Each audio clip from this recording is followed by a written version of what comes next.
The office was quiet except for the rhythmic hum of the air conditioning. Lucas leaned back in his leather chair, the afternoon light from the Phoenix skyline cutting across his desk in sharp lines. It was Evan who broke the silence, his voice carefully controlled. He explained that the directive had come from Lucas himself. The error in the quarterly report wasn't his fault. The original project lead, Lucas watched him. Evan's usually neat brown hair was slightly mussed, a flush creeping up his neck.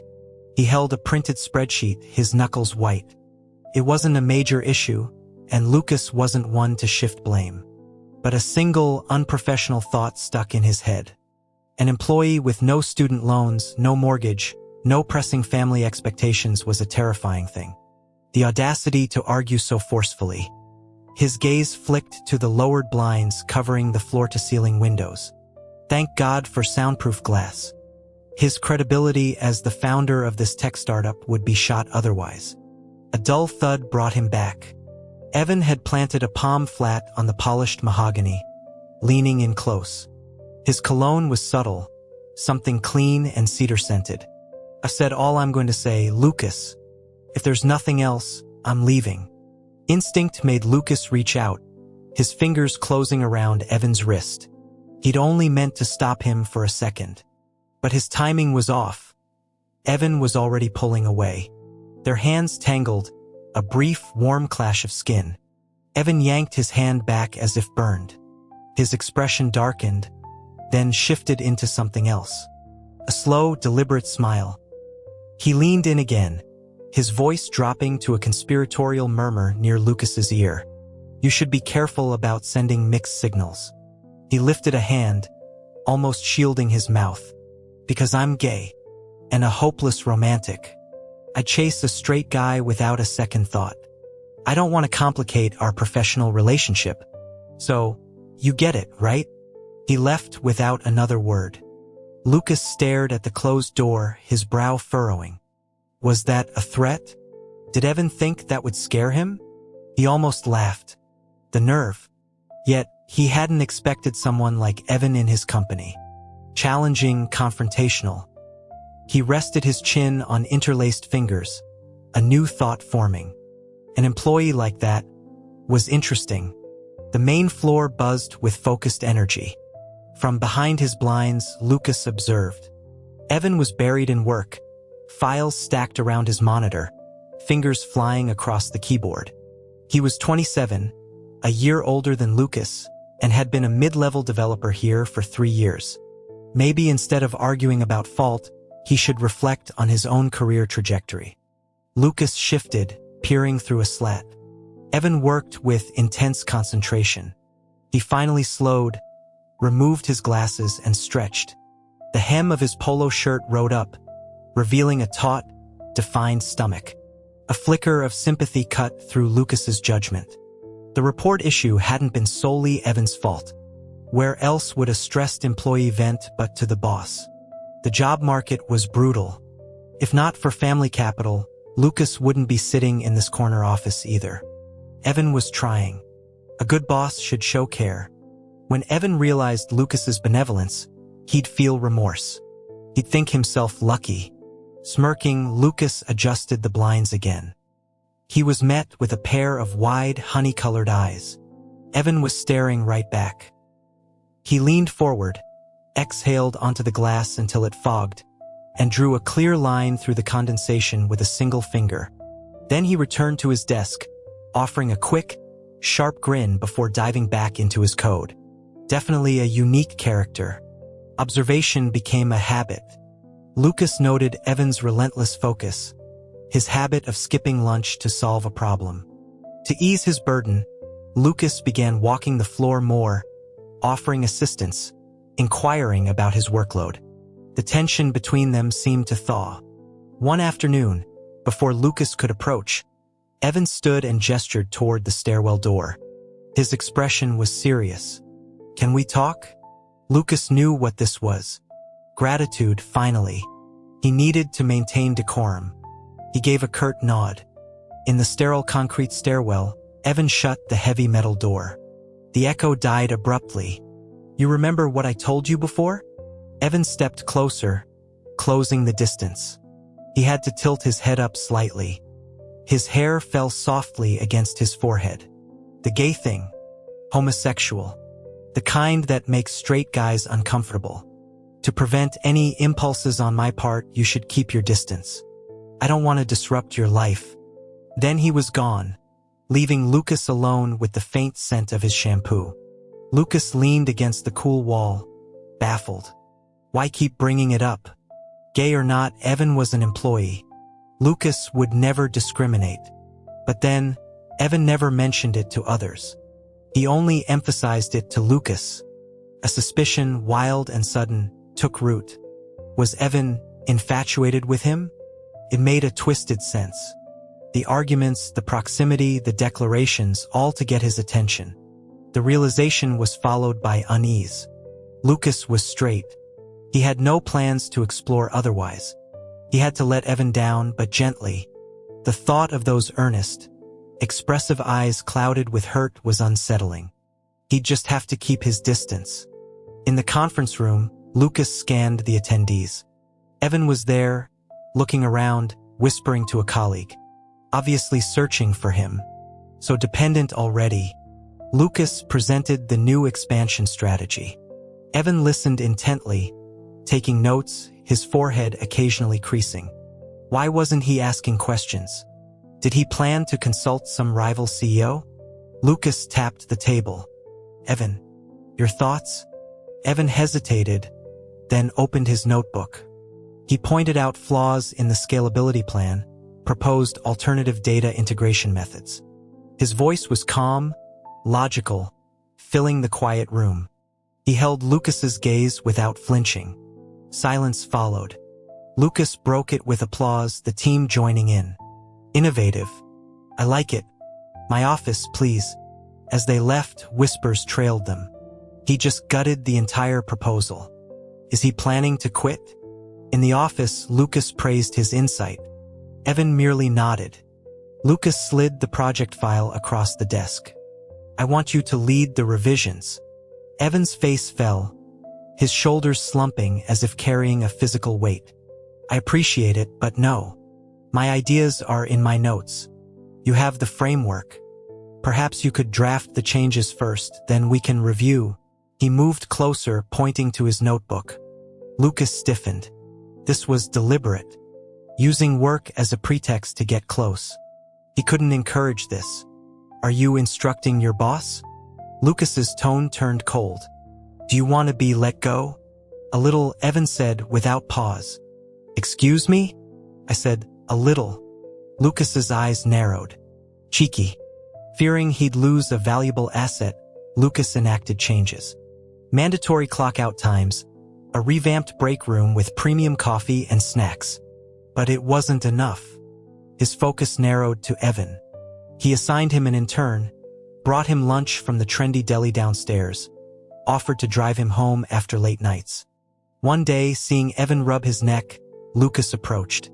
Long day? Could? Evan recoiled. Personal space, Lucas. Just being a considerate employer. Then consider others. Why is it always me? Evan's guard was up. What's your game? In the office later, Evan stood wary. He looked better lately, less gaunt. His face had filled out slightly. Sit, Lucas offered. I'm fine standing. A cold dread settled in Lucas's stomach. He was losing him. He took a breath. I apologize for my earlier tone. I have no intention of letting you go.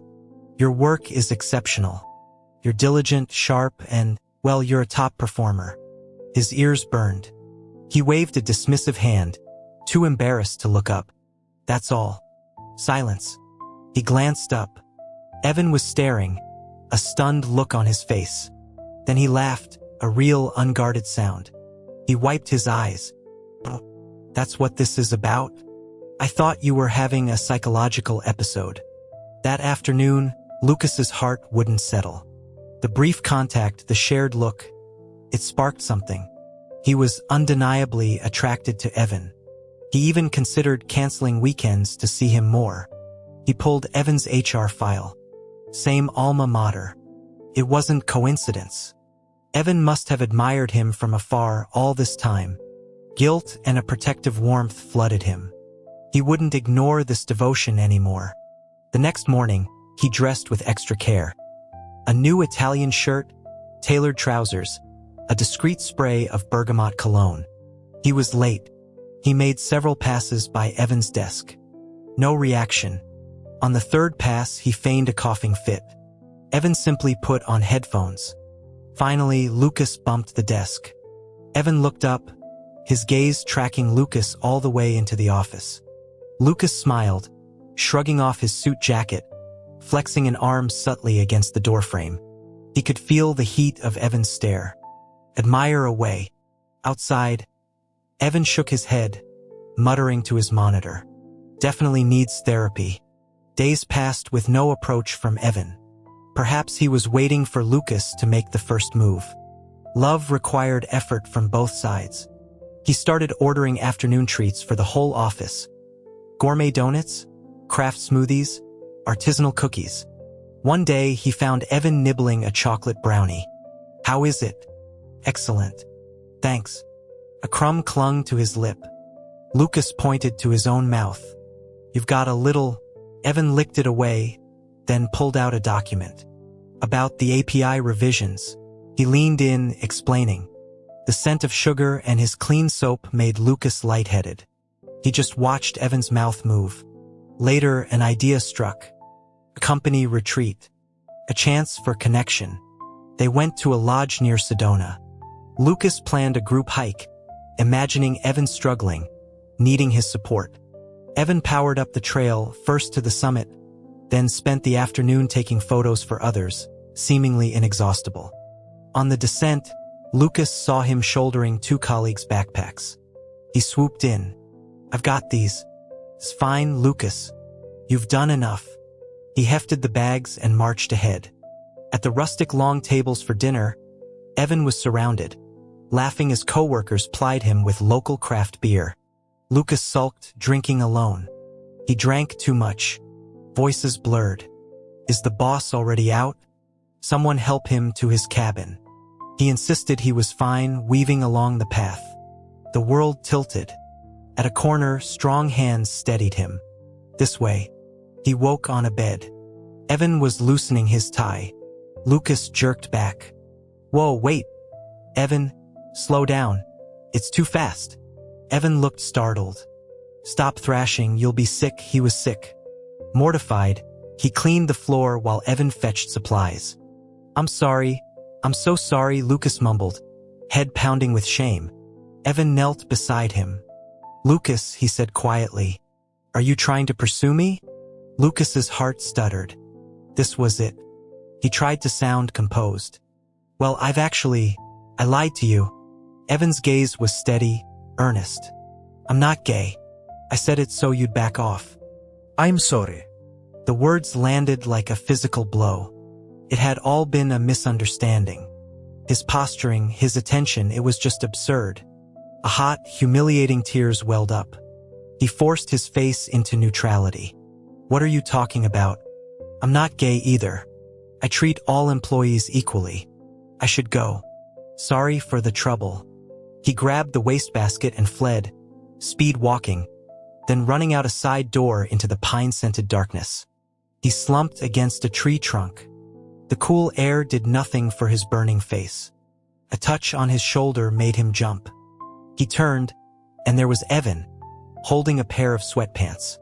"You might want these. It's cold." Lucas's eyes prickled again. He'd come looking. They sat in silence, looking at the vast, star-strewn Arizona sky. "Lucas." Evan's voice was soft. "I really disliked you at first. All the unrealistic deadlines.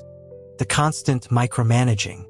The way you change your mind after a week of work. Each point was a tiny dagger." Lucas slumped further.